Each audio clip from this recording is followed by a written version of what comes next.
தீமையும் பகைமையும் என்னை வீழ்த்தும் வேளையில் தீயன துன்பம் என யாழ்த்தும் போதும்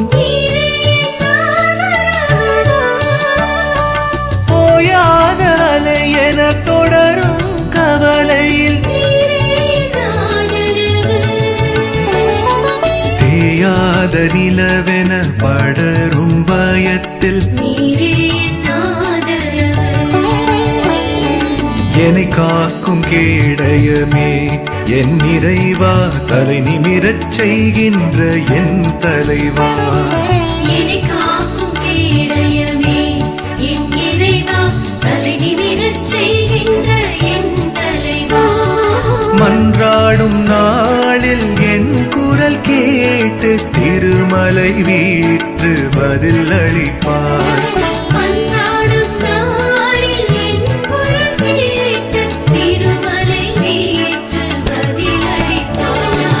ஆண்டவரே, நீரே என் ஆதரவு, நீரே என் ஆதரவு.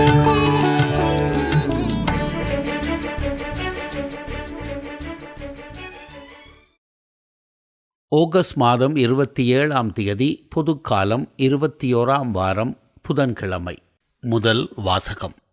புனித பவுல் தெசலோனிக்கேயருக்கு எழுதிய முதல் திருமுகத்திலிருந்து வாசகம். அதிகாரம் 2, இறை வார்த்தைகள் 9 முதல் 13 முடிய. அன்பர்களே, நாங்கள் எவ்வாறு பாடுபட்டு உழைத்தோம் என்பதை நினைத்து பாருங்கள். உங்களுள் எவருக்கும் சுமையாயிராதபடி எங்கள் பிழைப்புக்காக ராப்பகலாய் வேலை செய்து கொண்டே கடவுளுடைய நற்செய்தியை உங்களுக்கு பறைசாற்றினோம். நம்பிக்கை கொண்டுள்ள உங்கள் முன்பாக நாங்கள் மிகவும் தூய்மையோடும் நேர்மையோடும் குற்றமின்றியும் ஒழுகினோம் என்பதற்கு நீங்களும் சாட்சி, கடவுளும் சாட்சி. ஒரு தந்தை தம் பிள்ளைகளை நடத்துவது போல உங்களை நடத்தினோம். தம்முடைய ஆட்சியிலும் மாட்சியிலும் பங்கு பெற உங்களை அழைக்கும் கடவுளுக்கு ஏற்ப நடக்குமாறு உங்கள் ஒவ்வொருவருக்கும் அறிவுரை வழங்கினோம். உங்களை ஊக்குவித்தோம், வற்புறுத்தினோம். இவையெல்லாம் உங்களுக்கு தெரிந்தவையே. கடவுளின் வார்த்தையை நீங்கள் எங்களிடமிருந்து கேட்டபோது அதை மனித வார்த்தையாக அல்ல, கடவுளின் வார்த்தையாகவே ஏற்றுக்கொண்டீர்கள். இதற்காக நாங்கள் கடவுளுக்கு இடைவிடாது நன்றி கூறுகிறோம். உண்மையாகவே அது கடவுளுடைய வார்த்தைதான். அதுவே நம்பிக்கை கொண்ட உங்களில் செயலாற்றுகிறது. ஆண்டவரின் அருள்வாக்கு. இறைவா, உமக்கு நன்றி. நற்செய்தி வாசகம். நீங்கள் இறைவாக்கினரை கொன்றவர்களின் வழிமரபினர். மத்தேயு எழுதிய தூய நற்செய்தியிலிருந்து வாசகம். அதிகாரம் 23 வசனங்கள் 27 32 வரை. அக்காலத்தில் இயேசு கூறியது: வெளிவேடக்கார மறைநூல் அறிஞரே, பரிசேயரே, ஐயோ உங்களுக்கு கேடு! ஏனெனில் நீங்கள் வெள்ளை அடித்த கல்லறைகளுக்கு ஒப்பானவர்கள். அவை புறம்பே அழகாக தோற்றமளிக்கின்றன, அவற்றின் உள்ளேயோ இறந்தவர்களின் எலும்புகளும் எல்லா வகையான அழுக்குகளும் நிறைந்திருக்கின்றன. அவ்வாறே நீங்களும் வெளியே மக்களுக்கு நேர்மையாளராய் தோற்றமளிக்கின்றீர்கள், ஆனால் உள்ளேயோ போலித்தனமும் நெறிகேடும் நிறைந்தவர்களாயிருக்கின்றீர்கள். வெளிவேடக்கார மறைநூல் அறிஞரே, பரிசேயரே, ஐயோ உங்களுக்கு கேடு! ஏனெனில் நீங்கள் இறைவாக்கினர்களின் கல்லறைகளை கட்டுகிறீர்கள், நேர்மையாளரின் நினைவு சின்னங்களை அழகுபடுத்துகிறீர்கள். எங்கள் மூதாதையர் காலத்தில் நாங்கள் இருந்திருந்தால் இறைவாக்கினர்களின் கொலைக்கு உடந்தையாக இருந்திருக்க மாட்டோம் என்கின்றீர்கள். இவ்வாறு நீங்கள் இறைவாக்கினரை கொன்றவர்களின் வழிமரபினர் என்பதற்கு நீங்களே சாட்சிகள். உங்கள் மூதாதையர் செய்த கொடுமையின் அளவுக்கு நீங்களும் செய்து முடியுங்கள். இது ஆண்டவரின் அருள்வாக்கு. கிறிஸ்துவே, உமக்கு புகழ்.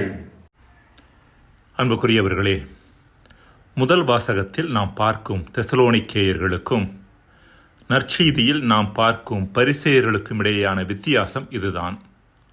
தெசலோனிக்கேயர்கள் தங்களுக்கு நற்செய்தி அறிவித்தது பவுல் என்ற ஒரு மனிதராக இருந்தாலும் அவர் அறிவித்த நற்செய்தியை அவர்கள் மனித வார்த்தையாக அல்ல, மாறாக கடவுளின் வார்த்தையாகவே ஏற்றுக்கொண்டார்கள்.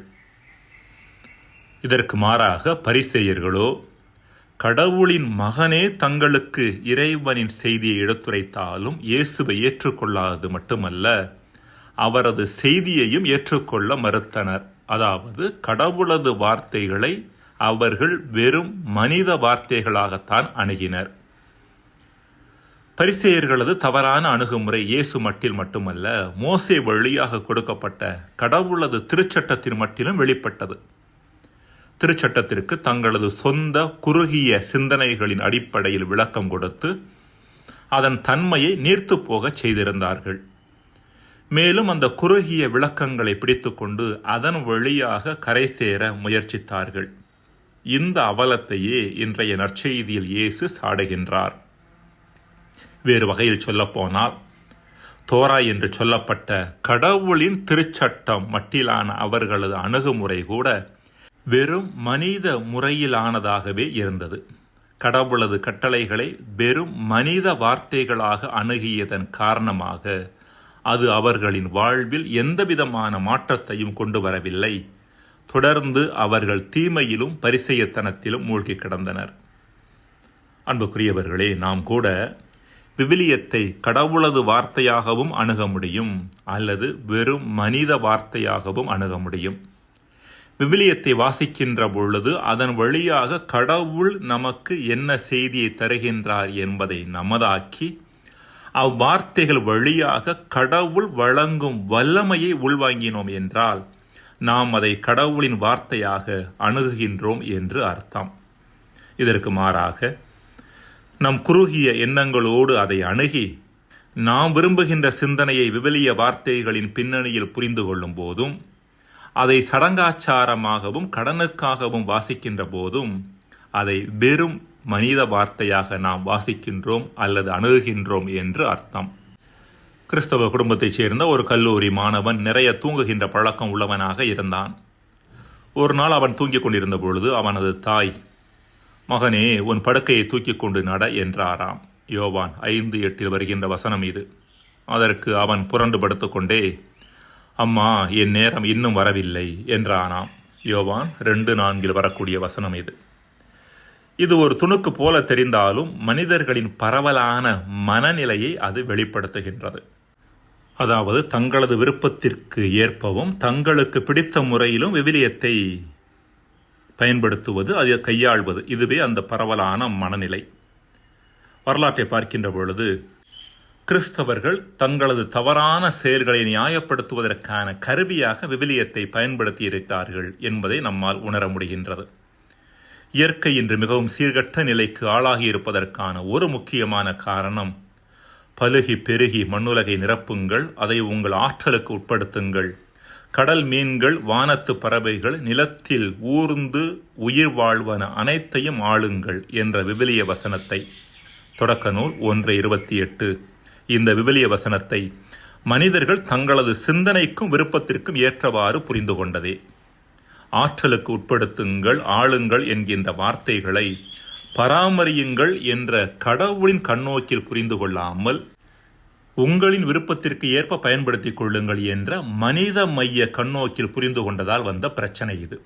அது மட்டுமல்ல, கடந்த காலங்களில் வெள்ளையர்கள் பிற நாடுகளை அடிமைப்படுத்தியதை நியாயப்படுத்துவதற்கு விவிலியம் பயன்படுத்தப்பட்டிருக்கிறது என்பதும் ஒரு கசப்பான உண்மை. இதன் காரணமாகவே முன்னாள் திருத்தந்தை புனித 2ஆம் யோவான் பவுல் 1985ஆம் ஆண்டு அமெரிக்கா சென்ற பொழுது அங்கிருந்த செவ்விந்தியர்களை சந்தித்தார். செவ்விந்தியர்கள் திருத்தந்தையை பார்த்து, "திருத்தந்தையே, எங்களுக்கு கொடுக்கப்பட்ட விவிலியத்தை தயவு செய்து எடுத்துச் செல்லுங்கள். அதை கொடுத்துத்தான் வெள்ளையர்கள் எங்களை அடிமைப்படுத்தினர். இன்றைய சூழ்நிலையில் விவிலியம் எங்களை விட அவர்களுக்குத்தான் அதிகமாக தேவைப்படுகிறது" என்று சொன்னார்களாம். அன்புக்குரியவர்களே, கடவுள் விவிலியத்தின் வழியாகவும் நம் உள்ளுணர்வு வழியாகவும் நம் வாழ்வில் நடக்கும் நிகழ்வுகள் வழியாகவும் நம்மிடம் எப்பொழுதும் பேசிக்கொண்டே இருக்கின்றார்.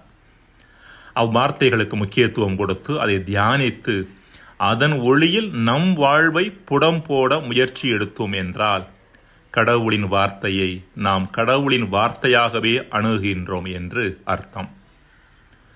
மன்றாடுவோமாக. இறைவா, விவிலியத்தை வாசிப்பது மட்டும் முக்கியமானது அல்ல, விவிலிய வார்த்தைகளை சரியான முறையில் புரிந்து கொள்வது அதைவிட முக்கியமானது என்பதை புரிந்து கொண்டு தூய ஆவியின் துணையோடு விவிலியத்தை வாசித்து சிந்தித்து எங்களது வாழ்வை தொடர் மாற்றத்திற்கு ஆளாக்கிக் கொள்ள எங்களுக்கு வரம் தருவீராக. ஆமேன்.